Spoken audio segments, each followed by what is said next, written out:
오늘은 요한복음 9장 말씀 가지고 우리가 같이 하나님 말씀을 나누겠습니다. 어, 네.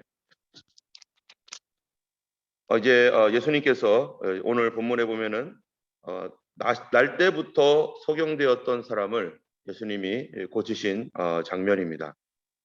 성경에서는 그 메시아의 표적, 메시아라고 하는 증거가 여러 가지로 구약 성경에 나오는데요.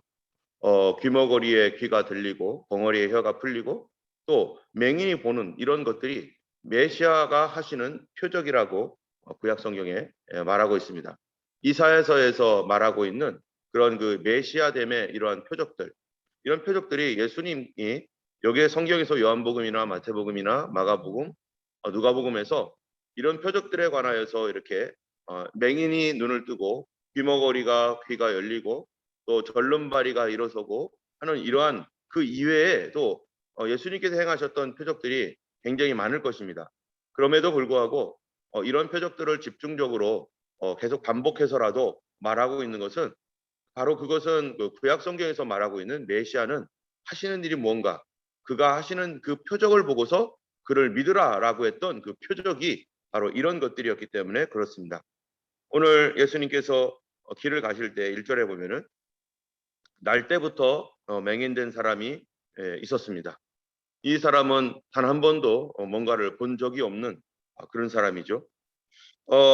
이 운명적인 불행 가운데 있는 사람이죠. 처음부터 불행한 운명으로 세상적으로 보면은 태어난 사람입니다. 우리가 살다 보면은 우리 주변에 정말로 너무 참 안타까운 그러한 그 사람들이 있습니다.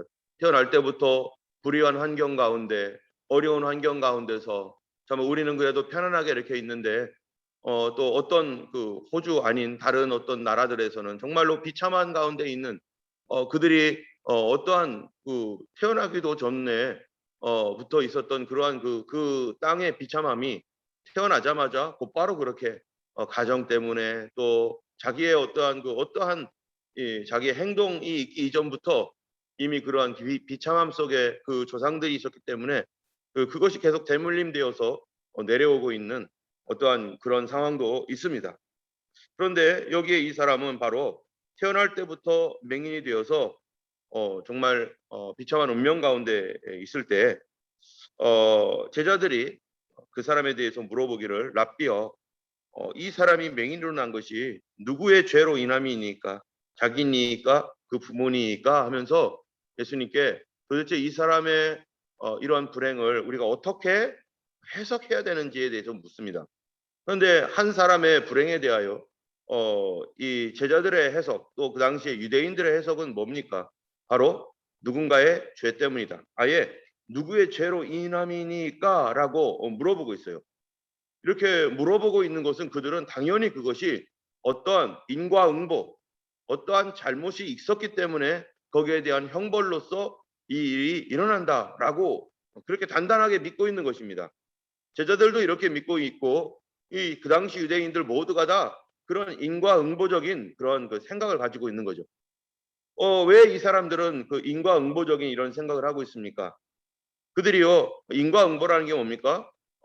이 어떤 사람의 잘못이 그 결과를 낳는다라는 거잖아요. 원인이 있으면 결과가 있다.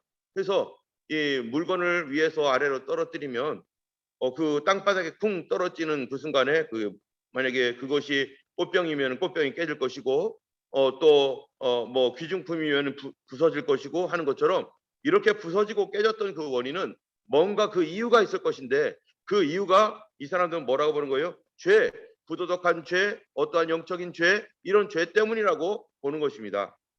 그렇게 볼 때 이렇게 얘기하는 사람들과 그 사회는 무엇을 얻을 수가 있냐면은 그 사람은 마땅히 그 죄를 받아야 돼.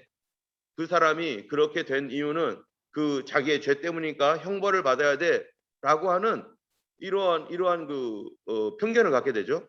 그것은 자기의 책임이 없다는 것입니다. 나는 여기에 대한 책임이 없고 저 사람이 자기의 죄에 대하여 자기 부모에 대하여 책임을 지고 있는 거니까 우리는 아무런 뭐가 없어도 돼요. 길티나 이 정죄감이나 아무런 도움도 필요 없어. 이런 식의 생각을 하는 거죠.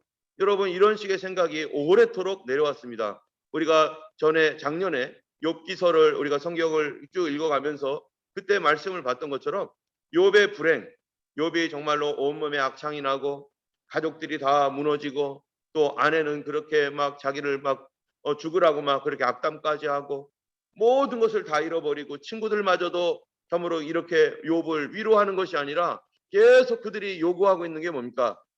분명히 너 무슨 죄 졌다. 네가 죄를 짓지 않았으면 이런 일이 있을 수가 없다. 넌 분명히 죄인이야. 그러니까 빨리 죄를 고백해. 너의 죄, 너의 죄, 죄 하면서요. 계속해서 죄로 누르는 거예요. 오늘 요한복음을 보면은요. 요한복음 우리가 1장부터 전체적으로 8장, 9장까지 읽으면서 예수님의 하시는 태도, 예수님이 우리의 죄를 위하여 오신 거는 분명합니다. 우리가 죄인이라는 것은 분명합니다. 그런데요. 이 사람이 불행한 가운데 있는 사람들, 예를 들면은 소경, 절름발이, 38년 된 병자, 뭐 이런 모든 사람들을 만날 때 예수님께서 그들에게 뭐라고 하십니까? 너 죄 졌으니까 먼저 네 죄 용서하라. 너 회개해라. 너 고백해라. 너 무슨 죄 졌는지 빨리 고백해. 고백하지 않아? 그러면 너 못 나와. 고백해. 뭐 이렇게 하십니까? 그게 아니에요. 예수님께서 그들의 불행한 그런 삶을 그들이 죄인이건 그들이 무슨 악행을 했건 예수님께 나온 자들은 예수님께서 일단 그들을 고쳐 놓으신다는 거예요. 고쳐 놓으신 다음에 그들에게 이제 다시 같은 죄를 짓지 말라고, 이제 똑같은 이런 일이 발생하지 않도록 이제는 다른 삶을 살라고 하면서 그들의 질병을 고치고 그들의 어려운 이 상황을 변화시킨 다음에 주님께서 방향을 주시는 것이지, 방향을 주신 다음에 그리고 그대로 쫙 따라가면 그 다음에 해결해주고 이런 것은 거의 없습니다. 우리가 사람들을 볼 때 우리가 어떤 눈으로 봐야 될 것인가? 그가 죄인이건 그가 죄인이 아니건 정말로 어떤 사람의 어려운 일들과 형편들을 볼 때 우리는 최선을 다해서 그의 영적인 회복을 위해서 기도해야 될 뿐만 아니라 육신적인 그 회복을 위해서 기도해야 되는 것입니다. 하나님, 그가 고침받게 해주세요. 그가 어떠한 실수와 어떠한 잘못이 혹시 있었더라면 있었을지라도 하나님 그를 고쳐주셔서 다시 새롭게 하시고 그리고 그로 하여금 거룩한 삶을 살아갈 수 있도록 인도해 주세요 하면서 우리가 그들의 연약함과 아픔들을 같이 동참하고 그들을 위해서 함께 기도해주고 그 사람을 위로해주고 그의 어떠한 이 연약한 부분들을 같이 끌어안아주면서 함께 있는 것, 그것이 예수님이 하셨던 그러한 방법입니다. 여기에 맹인된 사람에 대해서 이 사람들은 누구 죄 때문이야, 분명히 죄 때문이야, 그러니까 저 사람은 형벌 받아야 돼 라고 하는 이러한 생각을 예수님께서 이제 고쳐주셔요. 3절에 보면은 예수께서 대답하시되 이 사람이나 그 부모의 죄로 인한 것이 아니라 그에게서 하나님이 하시는 일을 나타내고자 하심이라. 여러분, 이 세상에 사는 사람들 중에 정말로 불행하게 태어난 사람, 또 어려운 가운데서 정말로 고군분투하는 그런 많은 사람들이 있습니다. 이런 사람들이 참으로 우리의 어떤 그 이야기를 들을 때 눈물 나는 사람들도 많이 있어요. 그런데 이 맹인이 살아왔던 과거를 이렇게 본인이 만약에 사람들에게 간증한다면요, 정말 어쩌면은 소외받고 멸시받고 정말 천덕꾸러기가 되고 가정에는 하나도 도움이 안 되고 가족들에게 짐이 되어서 괴로움만 주는 그런 삶을 살았을 수 있습니다. 나면서부터 소경되었으니까 그 부모님은 얼마나 억장이 무너지고 정말로 이 소경된 아들을 볼 때마다 얼마나 참 이 아들도 아들이지만 부모님이 괴롭겠습니까? 그런데 예수님 말씀은 이 부모의 죄가 아니다라고 말하고 있는 거죠. 분명히 어쩌면은 이 부모님도 우리 죄 때문에 이 아들이 이렇게 됐을지 모른다라고 하는 큰 죄책감, 그거를 가지고 있었을 거예요. 동네 사람들도 우리가 모르는 죄를 저 부모들이 졌을 거야. 그러니까 저 아들이 저렇게 나지. 괜히 저렇게 나겠어? 지금 디세이블, 이 장애자로 장애인으로 태어난 이 아들을 보면서 분명히 저 집은 무슨 죄가 있을 거야. 옛날에 우리도 그랬었을 거예요. 그런데 예수님께서 그의 부모 죄로 인한 것이 아니라 하시면서 하신 말씀이 그에게서 하나님이 하시는 일을 나타내고자 하심이라. 여러분이 서경이요, 예수님을 만나기 전에는 소경으로 고통을 받으며 부모님은 괜한 오해를 받으며 그렇게 살았을 것입니다. 이러한 이 사람의 한 사람의 불행함과 이 고통이 영원히 지속될 수도 있고 그가 죽을 때까지 지속될 수도 있어요. 그런데 주님 말씀이 그에게서 하나님의 하시는 일을 나타내고자 함이라. 참으로 이 난 때부터 눈을 소경이었던 이 사람, 이거 완전히 눈이 완전히 새로워져야 되고 새로운 눈을 받아야 되는 것인데 이러한 이 고통과 이러한 불행이요, 예수님을 만나는 그 순간, 예수님을 만나는 그 순간에 어떻게 된다는 거예요? 하나님의 하시는 일이 나타나게 된다는 거예요. 고난과 괴로움 가운데 있는 사람들이 예수님을 만나는 그 순간 자신의 그 고난과 괴로움이 하나님의 하시는 일로 바뀌어버린다는 것입니다.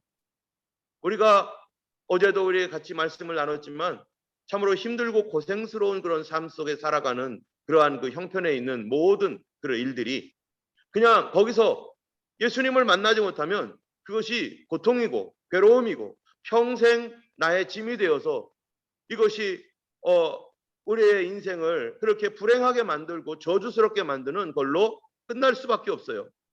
이 땅에 그런 장애로 태어난 사람들이나 고통 가운데 태어난 사람들이 그렇게 얼마나 많습니까? 그런데 예수님을 만나면, 그런 사람일지라도 예수님을 만나면 바로 그 일이 하나님의 하시는 일로 나타내는 일로 그것이 바뀌어진다는 그런 놀라운 말씀을 예수님께서 말씀하고 있는 것입니다. 때문에 이 일로 말미암아서 어떤 일이 일어납니까? 바로 이 예수님께서 이 청년이죠, 이 사람을 고치시는 일을 통해서 그 마을과 주변 모든 사람들, 그 부모님에게 어떤 일이 일어나겠어요? 하나님의 하시는 일에 대하여 놀랍고 놀라며 찬송하게 되고, 그리고 그 주변의 모든 사람들이 그를 알고 있는 그런 사람들에게 어떤 효과가 있습니까? 그들이 예수님을 하나님의 아들로 믿게 되는 것입니다. 여러분, 우리 가운데 여러 가지 어려움 가운데 있는 그러한 그러한 성도들도 있습니다. 또 지금 그것 때문에 기도하고 있고 우리 하나님께서 그런 일들에 대하여 우리에게 주시는 메시지가 있습니다. 그런데 정말 중요한 것은 거기에서 하나님이 하시는 일이 나타나게 될 것이라는 거죠. 하나님이 하시는 일이 나타나야 되는 그런 상황 속에 있는 사람들에게는 예수님이 오셔서 그 하나님이 하시는 일을 분명히 나타내 줄 것입니다. 우리 교회에서도 여러 가지 어려운 가운데 있었던 그러한 그 일들을 우리가 알고 있는데요. 그런 성도들 가운데 하나님이 하시는 일을 나타내 주셔서 멀쩡하게 걸어 다니고 참으로 하나님 앞에 정말 이렇게 기도할 수 있게 된 것들, 이거는 교회에 당연히 있어야 될 일이고 이 땅 가운데 있어야 될 일입니다. 지금 코로나 사태로 나라가 막 시끌하고 전 세계가 이렇습니다. 그런데요, 이러한 것들이 세상은 이렇게 어두워지고 정말로 사람들은 두려워하고 걱정하고 있습니다. 그런데 우리가 해야 될 일이 뭡니까? 바로 하나님의 하시는 일이 나타나야 되는 것입니다. 하나님이 하시는 일이 어디를 통해 나타나겠습니까? 예수 만난 사람을 통해 나타나게 되는 거죠. 교회를 통해 나타나는 거죠. 그런데 교회가 하나님이 하시는 일이 나타나야 되는데, 예수를 믿는 믿음으로 주님을 만남으로 나타나야 되는데, 만약 이때 우리가 두려워하고 꼼짝 못하고 아무것도 안 하고 모임도 패하고 기도도 하지 않고 있다면 어디서 하나님이 하시는 일이 나타나겠어요? 우리는 기도를 통해서 하나님 우리에게 응답하십니다. 나는 어떠한 형편에 있든지, 우리는 어떤 형편 가운데 있든지 이 교회는 주님을 붙들어야 되고 주님의 하시는 일이 교회에서 나타나야 되고 이 교회에서 나타날 뿐만 아니라 이제 넘쳐서 세상 가운데로 나타나야 되는 것이죠. 이런 불행한 일들을 누가 담당합니까? 이 세상에 다른 종교가 담당하겠습니까? 정치하는 사람들이 담당하겠습니까? 정부가 담당도 못해요. 정부는 사람들을 움직이지 못하게 하고 통제하고 가만히 있으라고 하고 그런 거밖에 할 수 없어요. 정부가 백신을 주고 그런 거밖에 못해요. 그런데 그런 것들로 인해서 사람들이 계속해서 어떤 일이 생깁니까? 제약을 받습니다. 지난 6월 말에는요, 영국에서 100만 명 정도가 모여가지고 시위를 했어요. 백신 가지고 우리 협박하지 말라고. 시위를 하면서 더 이상 사람 몇 명 죽었다, 몇 사람 어떻게 됐다, 이런 거짓말 좀 하지 좀 말라고 하면서요, 100만 명이 시위를 했어요. 100만 명이. 이 땅이 할 수 있는 것들이요, 많지 않습니다.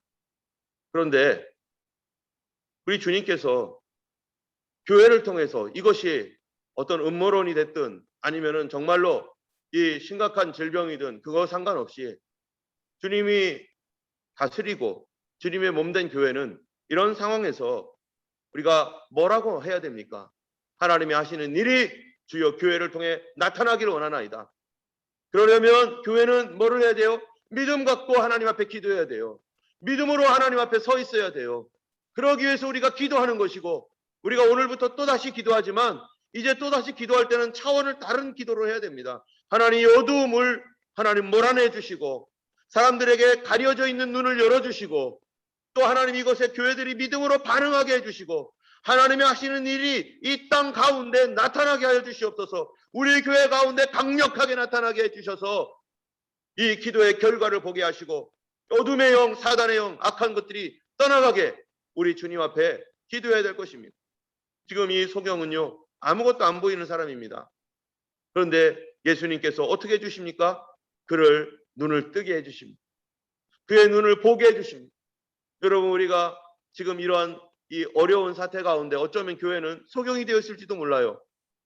세상이 말하는 대로 다 듣고 따라가고 있는, 주님이 말씀하신 바에 대해서 듣지 아니하고 참으로 세상이 얘기해주고 있는 그대로 믿고 따라가고 있는 소경일지도 몰라요.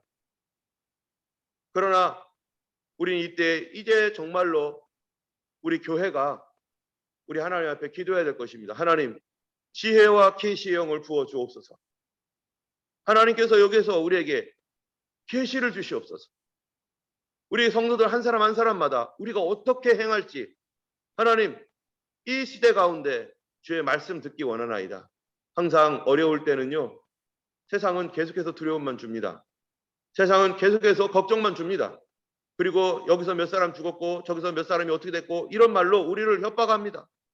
그런데 우리는 어떻게 해야 됩니까? 교회는 하나님의 나타나신 일을 기대해야 될 것이고 하나님께 계시를 받아야 됩니다. 말씀 속에서 우리가 이때 어떻게 행동하라고 하셨는가, 어떻게 우리가 순종하라고 하셨는가, 그 말씀에 지혜와 계시의 영을 우리에게 부어주셔서 우리로 빛을 밝힐 수 있도록 도와주시옵소서 하고 우리가 이렇게 기도해야 될 것입니다.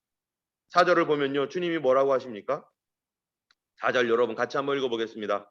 때가 아직 낮음에 나를 보내신 이의 일을 우리가 하여야 하리라. 밤이 오리니 그때는 아무도 일할 수 없느니라. 5절 내가 세상에 있는 동안에 세상의 빛이로다. 예수님이 때가 아직 낮이라고 합니다. 낮이기 때문에 나를 보내신 이의 일을 우리가 하여야 하리라. 지금 아직 낮입니다. 지금 이 시대는 아직 낮입니다. 지금 환난과 핍박이 어마어마하게 전 세계를 강타하고 있는 그런 시대는 아니죠. 그러나 지금 여기에 보면은 뭐라고 하시냐면은 밤이 오리니 이렇게 말해요. 그 얘기는요, 낮이 지나면 밤이 오겠다는 거죠. 예수님은 이것을 무엇을 염두에 두고 계신 거냐면은 지금 십자가를 염두에 두고 계신 겁니다. 정말로 예수님께서 십자가에 잡혔을 때 여러분 무엇 때문에 잡혔습니까? 거짓말 때문에 잡혔습니다. 사람들의 미움 때문에, 시기심 때문에. 예수님이 정말로 죽으셔야 할 이유가 눈꼽만치도 없었어요. 그런데 대제사장, 서기관, 바리새인, 이런 정치, 이 종교, 이런 지도자들이 예수님이 시기가 나고 예수님이 질투가 나고 예수님이 하시는 일들이 정당함에도 불구하고 그들이 잘못된 생각으로 예수님을 죽이고자 그렇게 마음 먹고, 그리고 거짓말로 뭐 합니까? 빌라도에 가서 그가 이 유대인의 왕이라고 선전하고 다닌다. 우리에게는 시저밖에 없는데 그가 반역죄인이다. 그를 죽여야 된다. 그러면서 그들이 빌라도에게 죽여달라고 막 호소하고, 그리고 이 사람들이 또 어떻게 합니까? 군중들을, 여론을 선동해가지고 TV나 라디오, 오늘 같으면 그러겠죠, 인터넷 이런 거에다가요 댓글 엄청 달게 하고 그리고 잘못된 조작된 필름 보여주고 사람들로 하여금 예수님에 대한 선한 마음과 좋은 의도들을 완전히 왜곡시켜가지고 편집해가지고 이렇게 보여주고 하면서요. 예수님을 죽어야 마땅한 사람으로 완전히 뒤바꿔버려가지고 백성들을 선동해서 예수 죽이라고, 예수를 죽이라고. 얼마나 그들이 그렇게 선동질을 했습니까? 그러니까 빌라도가 결국 이기지 못해가지고 예수님을 십자가에 못 박도록 내어주는데요. 그게 뭐였어요? 그게 거짓말이었죠. 이 세상은 예수님을 거짓을 통해서 예수님을 죽였습니다. 그 거짓의 밤, 거짓말의 밤이 곧 온다는 것이죠. 여러분, 마지막 시대에 예수님 뭐라고 말합니까? 요한계시록에 보면요, 적그리스도, 거짓 선지자, 그 다음에 거짓 언론, 이 세 가지가 연합해가지고 경제로 사람들을 꽉 묶어버리는 그 시대. 그때가 이 환란 시기라는 거 아니겠어요? 예수를 믿는 사람들이 예수를 믿을 수 없도록 만들어버리고, 그럴 때 핍박하고 666이라고 하는 어떠한 마크가 나타나서 경제활동을 그것으로만 해야 되고, 그리고 정치하는 사람들 다 거짓말로 사람들 속여서 꼼짝 못하게 묶어버리고, 또 이 종교 지도자들 마찬가지로 그 정치 지도자와 야합해가지고 종교적으로도 연합시켜버리고, 그러면서 그거를 가지고 여론을 조작을 해가지고 수많은 사람들을 거짓 선동하고 하는 그러한 때가 마지막 때라고 성경이 얘기하고 있는 거죠. 그것을 무엇으로 틀어막아요? 돈으로. 사람들의 모든 목줄을 돈으로 꽉 잡고 경제활동할 수 없도록 만들어버리고, 조금 괜찮아지면은 경제활동 풀어주고, 조금 더 안 좋아지면은 또 경제활동하지 못하도록 또 막아버리고, 이게 마지막 시대의 모습이라고 예수님 요한계시록에서 얘기하고 있는 거죠. 오늘 우리 이 시대가 그것을 지금 맛보고 있는 시대 같습니다. 밤이 올 거라고 주님 말씀하셨어요. 온 세상이 거짓으로 가득 차서 정말 거짓이 진실인 것처럼 완전히 활개치고 다니고, 수많은 사람들이 이 거짓에 선동되어서 쫓아다니는 그런 시대가 올 것이고, 진리는 오히려 배척을 당하고 진리를 말하는 사람들은 숨어야 되는 그러한 시대가 올 거라고 주님 말씀하셨습니다. 예수님께서 말씀하신 대로 때가 아직 낮임에 나를 보내신 이의 일을 우리가 하여야 하리라. 아직까지는 낮은 이 시대에 우리가 해야 할 일이 뭡니까? 점점점 어두워지고 있는 이 시대에 성도들이 해야 할 일이 뭐겠습니까? 주님의 그 밤을 준비해야 되고, 주님의 오심을 준비해야 되고, 이때 우리가 어떻게 반응할 것인가? 어둠은 오게 되어 있고 밤은 오게 되어 있다는 거예요. 이것은 그리스도인들에게만 해당되는 게 아닙니다. 온 세상을 말하는 거죠. 온 세상이 정말로 어둠에 쌓여서 영적 소경이 되어 정치, 경제, 사회, 문화, 언론, 종교 모든 것들이 어둠 권세에 꽉 메어서 사람들로 꼼짝하지 못하는 그 시대가 오고야 말 것입니다. 그런데 주님이 말씀하시는 것은 우리 성도들에게 너 그것을 알고 있어라. 그래서 뭐 하고 있으라는 거예요. 깨어 기도해라. 이 모든 일을 능히 피하고 인자 앞에 서도록 깨어 기도하라. 기도하지 않으면, 지금 어둠이 오고 있는 이 시대에 우리가 기도하고 있지 않으면 영적 분별력을 상실하게 되고, 하나님의 하시는 일을 보지 못하게 되고, 주님의 나타나신 일을 보지 못하면 그 어둠 속에 우리도 같이 빠져버려서 그 어둠 안으로 들어갈 수밖에 없다는 것입니다. 우리가 휴거를 준비하고 얘기하는 것이 뭡니까? 주님께서 오실 때 우리 이 모든 이 어두움에서 능히 피하게 하실 분, 그분이 바로 오직 주님밖에 없다는 것입니다. 이 어두움에서 우리를 건지실 분, 예수 그리스도밖에 없다는 것입니다. 그렇기 때문에 성경이 분명히 약속하고 계신 말씀대로 이것을 능히 피하도록 하라. 그리고 빌라델비아 교회에게 말씀하셨던 게 뭡니까? 빌라델비아 교회에게 너희가 인내의 말씀을 지켰은즉 내가 이 시험의 때를 면하게 해주겠다. 이 시험의 때를 피하게 해주겠다. 시험의 때로부터 지켜주겠다. 누구에게 하신 말씀이겠습니까? 이 오늘날 이 시대 가운데 어두움이 점점 오고 있는 이 시대 가운데 누구에게요? 깨어서 기도하고 말씀 지키는 사람들. 그런 사람들이 우리 하나님 앞에서 그날에 귀한 영광을 보게 될 것입니다. 오늘날 우리 이 시대에 살아가는 우리 교회에게 사명이 있다면 그게 뭐겠어요? 주님의 오심을 준비하고 증거하는 그런 사명이 우리의 사명이 될 것입니다. 우리도 성경에 보면은 주님 오실 때 다 졸며 잘새, 다 꾸벅꾸벅거리고 다 졸고 뭐 하고 있는 거예요? 예수님께서 제자들한테 예수님 겟세마네 동산에 가셨을 때 너희들 나와 같이 기도하고 있어라. 시험에 들지 않게 기도하고 있어라. 라고 주님 말씀하셨는데요. 제자들의 몸이 너무 피곤한 거예요. 그래가지고 다 꾸벅꾸벅 졸며 잤어요. 단 한 사람도 여기서 깨어있는 사람이 없었습니다. 그랬더니 양심이 있던 베드로는 예수님 따라가겠다고 잡히는 날에 따라가다가 그가 원하지도 않게도 3번이나 예수님을 부인하면서 그가 예수님께 욕까지 해버렸어요. 왜요? 주님께서 시험에 들지 않게 깨어서 기도하고 있으라 라고 했는데 예수님께서 마지막 시대에 뭐라고 말씀합니까? 이 결혼을 앞둔 이 뭡니까? 10등불 들고 있는 처녀들, 지혜로운 처녀 5은 등불에 등을 붙여가지고 기름을 넉넉하게 준비했고 또 어리석은 처녀들은 기름을 준비하지 않았어요. 그런데 다 졸며 잤어요. 다 꾸벅꾸벅거렸어요. 신랑이로다 맞으러 나오라는 소리를 듣고 그제서야 눈을 떠서 정신없이 준비했는데 지혜 없는 처녀들은 기름이 없는 거예요. 등불이 없는 거예요.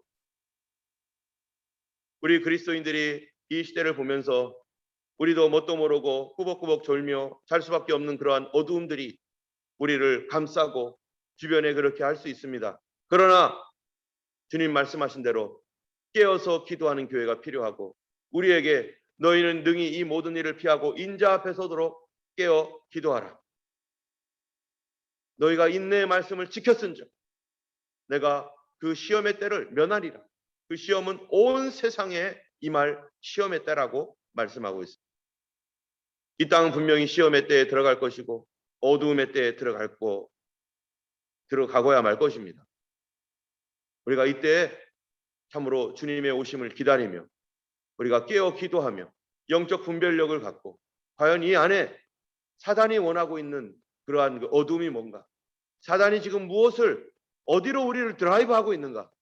마지막 때는 분명히 그렇게 간다고 했어요. 우리는 알고 있습니다. 알고 있으면서도 불구하고 기도하지 않고 깨어있지 않는다면 그것은 우리 책임인 거죠. 오늘 우리 저녁에 또 우리가 기도할 것입니다. 우리에게 하나님께서 우리에게 말씀하시는 말을 들어야 될 것입니다.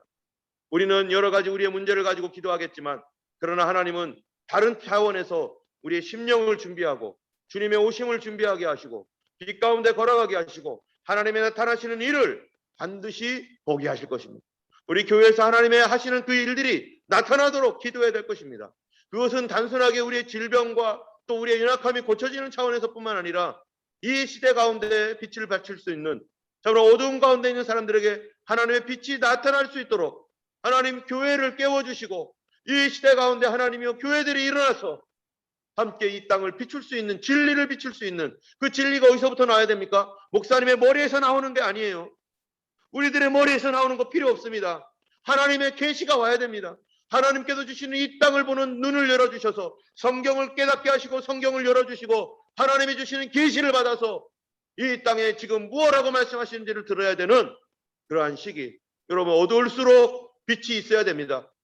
어두울수록 불빛이 빛나야 되는데 우리도 불을 끄고 있다면 교회로서의 사명 감당하지 못하는 것이고 우리도 어두움 가운데 침몰하고 말 것입니다. 이때 기도하지 아니하고 어두운 가운데 있는 사람들은 반드시 이 어두움이 진실이 어떤 것인지 밝혀졌을 때는 그때는 돌이키기 어려운 상황 속에 들어와 있을 것입니다. 우리가 깨어 기도해야 되고 오늘도 기도할 때 하나님 우리를 깨워주실 것이고 하나님의 나타나시는 일이 우리 교회에서 일어날 것이고 우리 교회에서 일어날 뿐만 아니라 이 시대 가운데 우리의 이 나타나는 일을 통해서 다른 교회를 깨워주시기를 위해서 우리 자신만을 위한 것이 아니라 이 세상을 위하여 기도해야 될 사명을 우리 교회가 감당하기를 예수님의 이름으로 축원합니다. 우리 기도하겠습니다.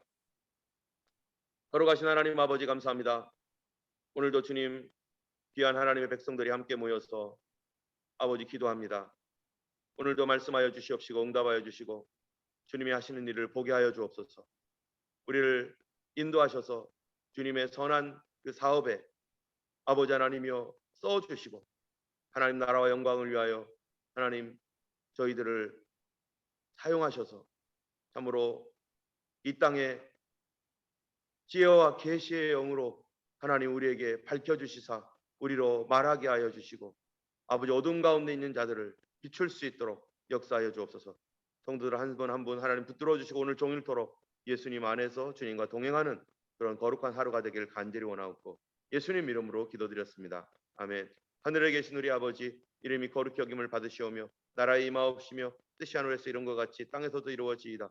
오늘날 우리에게 일용할 양식을 주옵시고 우리가 우리에게 죄 지은 자를 사하여 준 것 같이 우리 죄를 사하여 주옵시고 우리를 시험에 들게 하지 마옵시고 다만 악에서 구하옵소서.